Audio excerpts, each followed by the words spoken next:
L'organisation Christian Mission for the Deaf, c'est une organisation qui vient en aide aux enfants sourds-muets en leur apprenant à lire et à écrire, comme le fait savoir le directeur de cette dernière.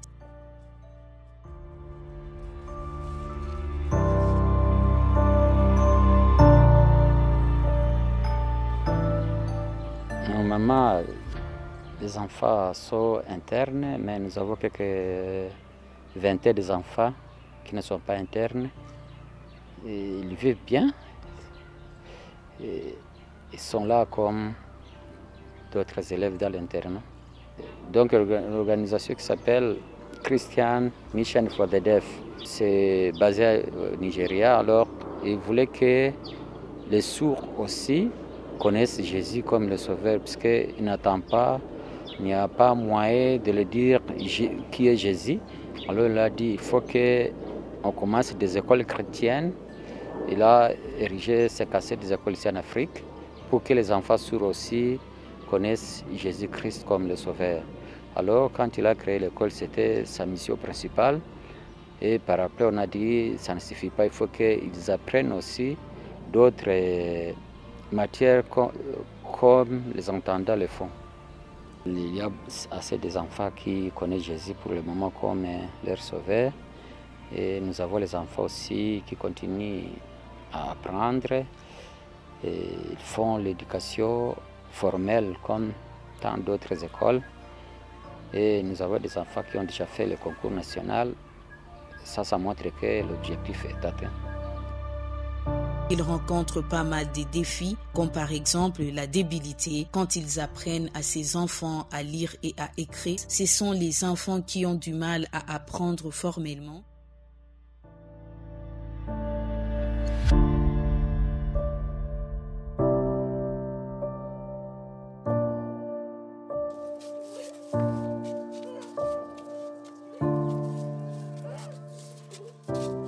Les défis que nous rencontrons, ces enfants ne sont pas comme d'autres enfants normalement. Et la surdité va de pair avec la débilité. Quelquefois, ils ont ce problème de débilité. Quand ils apprennent à l'école, les enseignants font l'effort pour les enseigner, mais quelquefois, ils oublient très vite. Pour le verbe avoir à l'imparfait. Si, je peux conjuguer le verbe avoir à l'imparfait.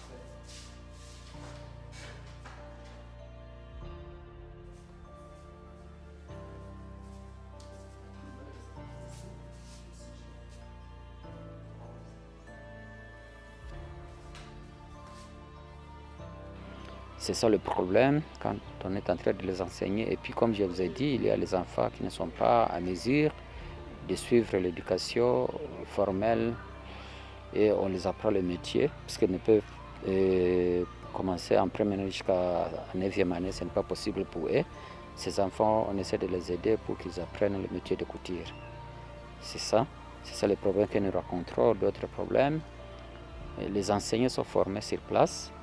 Et si ces enseignants pourront avoir des recyclages ou bien aller faire des formations à l'université ou là où on apprend comment enseigner l'enfant vivant avec handicap, ça pourrait les aider aussi et enseigner et savoir les méthodes d'enseigner un enfant sourd. Nous avons aussi le problème de les nourrir parce que nous n'avons pas assez de fonds pour nourrir ces enfants qui sont internes. Même le gouvernement, pour le moment, ils sont en train de décourager les internats. Ça, c'est un grand problème pour nous. Cette école, c'est une école sous convention. Le gouvernement paie le salaire des enseignants. Mais il y a quelques enseignants que l'on paie.